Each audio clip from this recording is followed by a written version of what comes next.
Hey everyone, we're going to start off with module number 1, which is the why behind buying a business and also spotting different opportunities. Jumping into the agenda, we have first, why buy a business? We're going to have some FAQs and debunking. It will get into a little bit the different categories and modules of this course, but the reason why we're moving the FAQs forward is I want you to decide if this is something that you want to do. Next, we'll talk about acquisition types. This is slightly technical, but for the most part, your acquisitions are going to fall into one of two different categories. We're going to talk about spotting opportunities, final thoughts, and then we'll discuss the next module coming up around the bend. So, cool. First off, why buy a business? There's quite a few reasons, but one, you get an immediate revenue stream. Unlike starting something from scratch, what the revenue numbers, the profitability numbers are, what's the gross margin, it provides a little bit of financial stability. And also someone has already done the legwork of taking a business from 0 to 1. And that sometimes requires a different skill set from the person that's going to take the business from say 1 to 2 or 2 to 3. What got you there won't necessarily what got you here won't necessarily take you there. And so that's something that's important to keep in mind, is that possibly you're buying a business from someone that's very good at starting something from scratch, and maybe you might be the right person to take the company to the next level. Something else that's nice is that this is a established brand that has customers already. And so you have customers that you can reference as you grow and expand. People know that you've done this type of work before, and it provides a layer of trust and competency that you wouldn't have if you were starting something from scratch and trying to find your first customers. On the employee experience side, most companies that you'll buy will have existing staff that bring expertise and have already been vetted. And so that's crucial. Usually it takes anywhere from 3 to 9 months to onboard new employees and then get them up to speed. And so this removes some of the ambiguity from it. Reduced startup hassles. So there's a lot of uncertainty that comes up whenever you start a new business. You might be starting something that doesn't necessarily have product market fit. You don't know if the idea will work in and of itself, let alone the team that you're going to bring on and whether you can find financing. And this removes some of the ambiguity from that and helps give you a little bit of a push from the beginning. I honestly think that buying a business is probably one of the better ways to get started in entrepreneurship. A lot of times we glorify or we hold up on a pedestal a lot of these companies that, like Facebook or Instagram, that got started from like an idea or copying something else that was less established. But if we look at the grand scheme of entrepreneurship in the United States as a whole, a big part of it is family businesses or starting things that have been done and have been proven in the past. So buying a business is a very logical and a great place to start. And I also like that you can also innovate on top of someone else's business. So just a quick statistic is that if you acquire a business, you have a 30% higher success rate on that first year. And so I like those odds. Next, guys, is I want to outline some most common questions that I get whenever I talk to people about buying a business. And that way, maybe it might help you figure out if this is something that you want to do. So how do you find the right business for you? This is a cross-section of interests, skills, and budget. If this is your ikigai, your reason for existing and something that you can make money off of, there's a lot of different ways to find a business. You can use a brokerage, online listings. There's a lot of sites that are coming up like Flippa and Acquire that help you find businesses that are looking for acquirers. I think it is important to note that where you find your business is going to have a big impact on the type of businesses that you'll see or come across. If it's relatively easy to post online, you might come across a influx of businesses that are mostly just landing pages or don't have a lot of profitability behind them. Personally, for me, I like to do my own outbound approach. It's a little bit of a marketing and sales play, and we'll talk a little bit about how to source these deals and how to reach out to them and possibly get them coming to you. I do think you should evaluate the businesses based on the business's size, location, and industry focus. You should have a general idea of where you want to play. And that's something called a deal box that we'll be making together. Next is, what is due diligence and how do I conduct it? Due diligence is, so first, as far as like the overall time frame of conducting a deal, let's say that you find a deal or find a company that you're very excited about and you outreach to them and they say, yes, I'm interested, and you both are aligned, the next step is a letter of intent. And then once you sign off on the letter of intent saying, yes, I want to buy the business, here's roughly what the price is and what the timetable is and roughly what the terms are, then you enter this due diligence process, which is where you review the operations, the finances, and you start outlining what the legal paperwork will be. The good news is that there are experts that will help you with this, and you also have the people inside this course. So we'll be helping you with what are some of the questions that you should be asking during due diligence, and how do you make sure that you know what you're buying, essentially. How is the value of the business determined?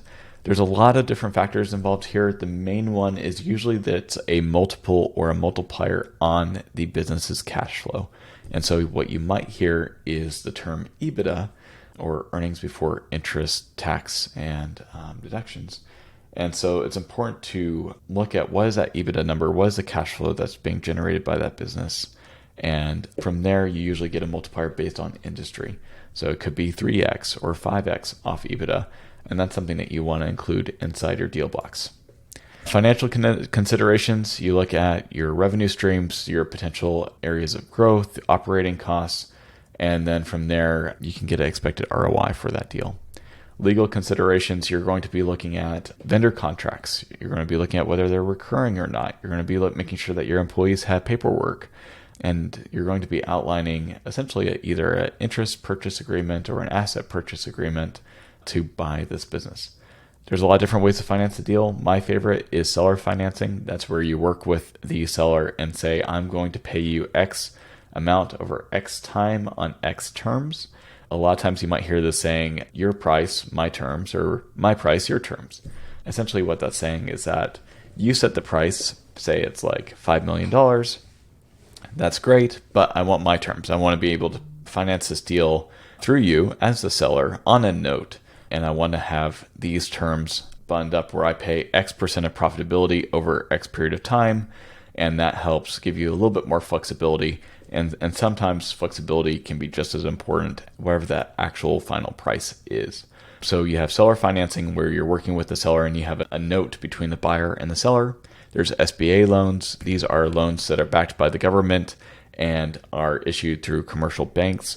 These usually have pretty advantageous terms and can go up to $5 million in deal size. There's a lot of different types of financing that you guys can look at, and we're going to be talking about that later on in this course. What role does a broker or banker play in the process? This is a person that's either helping someone sell their business, essentially. Usually for smaller businesses, you hear the term broker. Bigger businesses, you sometimes hear the term banker, but they do the same role, which is helping that buyer put together materials and find potential buyers that are strategic or financial. And there's a cost benefit there. Usually the banker or the broker takes a cut of the overall deal, but because they're running a competitive process, they can help you get a better price. Some other things is how do you evaluate the competition and the market position inside the business? Here I like to look at industry trends, what's the market share and the competitive advantages of that business. Sometimes it's fun to do a SWOT analysis where you're looking at the strengths, weaknesses, opportunities, and threats to judge where that business is in relation to their market. Common pitfalls, we're going to talk about this a lot, and I'm going to be asking some other entrepreneurs to be sharing their stories. But usually this comes out of not doing enough due diligence ahead of time and not understanding exactly the market that you're going to be playing in. So we're going to be covering that and making sure that you guys have enough cushion inside your deals terms to make sure that you guys come out in a pretty good place. How do you transition into owning and operating a business? This is probably the area that I feel the most passionate about, is making sure that you're taking care of all the stakeholders, the former owners, the employees, and making sure that you're implementing changes and you're being considerate of the existing business. So we're going to be talking some about communication and what that timetable looks like. You're going to come across 3 different types of acquisition types, most commonly asset purchase, stock, and merger. And so for the most part, you're going to see asset purchases. That's where you're buying the assets from the business, which is inventory, equipment. This is generally pretty flexible, and you're going to be looking at allowing the buyer to avoid taking on the company's debts or legal problems. It's attractive if you're looking at how do you start generating revenue versus significant standalone value. This stock purchase is where you're effectively taking over its assets and liabilities. It can sometimes be a simpler process. You might see this more often. A merger is whenever you have two companies that are coming together to achieve this buzzword of synergy. And usually you find them where it's in the same business or industry or an adjacent business or industry, and you're looking at expanding your market share as a whole. So in general, you're probably going to see a lot more asset purchases and stock purchases. Spotting opportunity. This is pretty fun for me. This is where you talk about which wave to ride on, or how do you be the barnacle in the whale? How do you be the smaller player that's going along with either a bigger company that's growing really fast, like Shopify Shop growing along with Shopify. So Shopify is growing really rapidly. And because that business is growing really rapidly, you can also grow really rapidly. Same is true with industry trends. So you saw this with cryptocurrency. You see this with AI. There's also some simpler different opportunities that you can find that are in more basic or labor intensive businesses. So because home ownership is more expensive, you might find some opportunities in expensive real estate markets or possibly in construction materials. So there's a lot of things to look at here. Market potential. So I usually look at niche markets. The more specific you can get, the more valuable your business can be.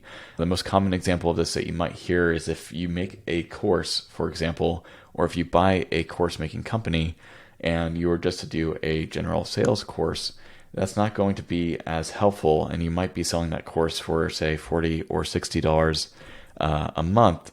On the other hand, if you say that you're making a sales course for people that are inside the outsourcing space, that's tremendously more valuable. It's a lot more specific. That's a course that you can sell for $2,000.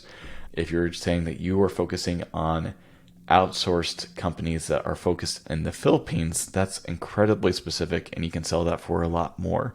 So there's a lot more benefit to focusing on niche markets. You'll have less competition and more dedicated customer bases. You're going to be balancing your niche by total addressable market. You want your total addressable market to be big enough that there's enough business on there for you to tackle, but you want to be niche and focused enough that you have a unique value proposition and you are one of one, essentially. Turnaround potential. Sometimes these are distressed businesses that are poorly managed, and because you're coming in as a new owner, you can help revitalize this business. Next, I would say probably tech advancements. Usually there's a multiple associated with tech where you can get a better return on your profit whenever you resell this company because you're applying technology to it, or you're a tech company. What's nice about tech is that it helps you scale more rapidly. If you're selling specific widgets, you have to produce those widgets, where technology and software specifically, you can scale very rapidly, and there's not a very large incremental cost to scaling your company. So something that's a potential opportunity is you can focus on a niche existing company that provides a service or to a specific industry, and then you can apply technology on top of it. So let's say you buy a window repair company, but they're operating off of paper and receipts, and they have 4 different locations. If you were to get them into a CRM, a customer resource management, and you were to build out knowledge bases and automations, you can make that business tremendously more appealing and more valuable with your input. Additional thoughts. You often hear the term one-chart business. That's where you're looking at a overall trend and you're seeing which way an industry is going, and that's where you pick your niche or your vertical. For my previous company, Embark, we were looking at dog ownership and the amount each individual household was spending on their dog, and that was going up tremendously. And the idea of a dog genetics company that looks at health and ancestry, where that might not have had a market in the past, that now has a market. I would take a look at peer groups that are industry specific or entrepreneur oriented and see what they're talking about. If you see people getting really excited, or if you hear about potentially some older folks that are looking to sell their business, that could be a very good opportunity.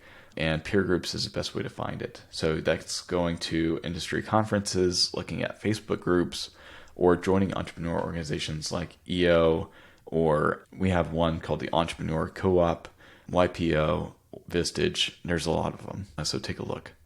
Blue collar over white collar. So with AI and the demand for labor-intensive work, it might be a good idea to look at blue collar businesses because there's less people going into that space.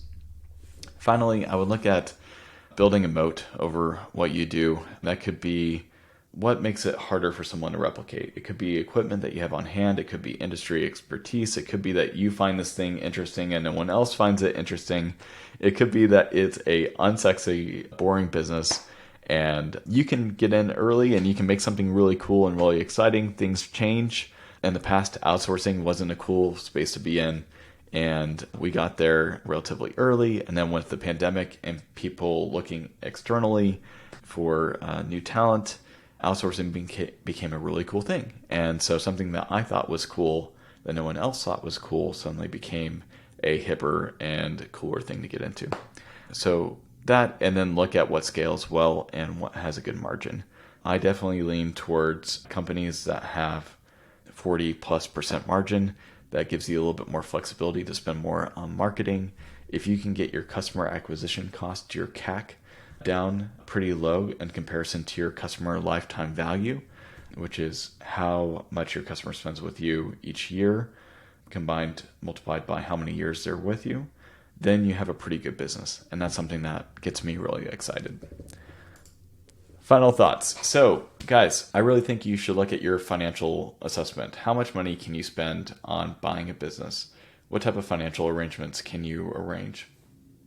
There are circumstances where you can buy a business with 10% down. So if you're buying a $1 million business, you can put down $100,000 on an SBA 7A, and any number of banks will help you with that transaction. If you do not have a lot of cash, that's where seller financing is very important. There's a lot of people looking to sell their businesses, and you could be that person that they sell it to. And the way that you do that is by leveraging that company's profits over time. And so what you could say is, I'm going to acquire a $3 million business and I'm going to get a seller's note and I'm going to pay that business owner $200,000 each year from that company's profits until you hit that amount. And then as you're ramping and as you're growing that business, you can increase the payments and potentially pay off that debt. There's countless different ways to structure that seller financing, and that's something that's worth a course all on its own. A skills alignment. Is this something that aligns with your professional background in your past? Maybe you were a chef in the past and you're looking at a catering company. Really look at how your skills line up to this business and whether you have a unique industry insight that might make you more excited about this. Have patience. This is not going to be something that happens overnight.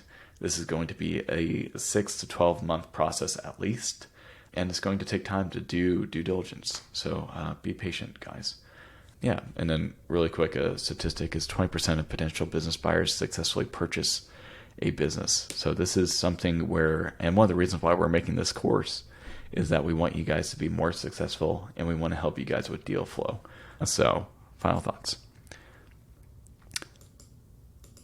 So guys, the next module, preparing yourself, figuring out what you want and what you have, who's going to be on your deal team internally and externally, how are you going to pay for this business, and figuring out how much that business is worth. If you guys have any questions, here's my email address, and you can also hit me up on Instagram and also here inside the course. So guys, good to see you. Have a good one. Bye.